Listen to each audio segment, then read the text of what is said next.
If you ask a lot of these students if they've ever even actually been to the ocean, you'd probably be surprised to hear that they actually haven't.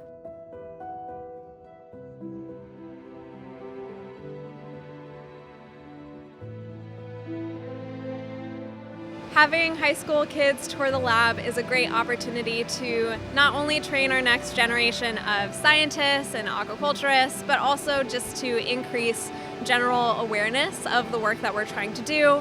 Some of the really cool things that we've seen in Dr. Nuzhdin's kelp lab here is, first of all of this growing kelp, a plant that people used to think was just trash washing up on a beach, but that we can harvest food and fuel and pharmaceuticals and all kinds of other important products, and that it can be grown in aqua farms offshore very sustainably. So it's a business of the future as well as a way of protecting our environment. It's just amazing seeing that we're rebuilding our ecosystem due to the environmental damage that's been occurring. We're actually domesticating kelp the way we've domesticated the corn plant over the years. Whatever you buy when you go to grocery store is an outcome of 10,000 of years of domestication by native breeders, people associated with farming industry, and for ocean, nothing like that is in existence.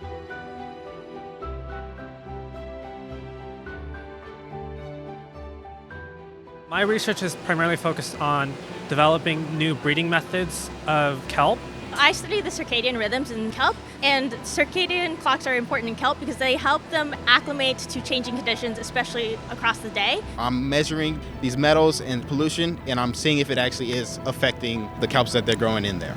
My research specifically is focused on how we can use bacteria to make seaweed grow faster. We are open to the public. We have regular open houses where we try to demystify the blue economy and show people what's going on down here. And I don't know anywhere else in the world that's doing what USC is doing here at AltaSea.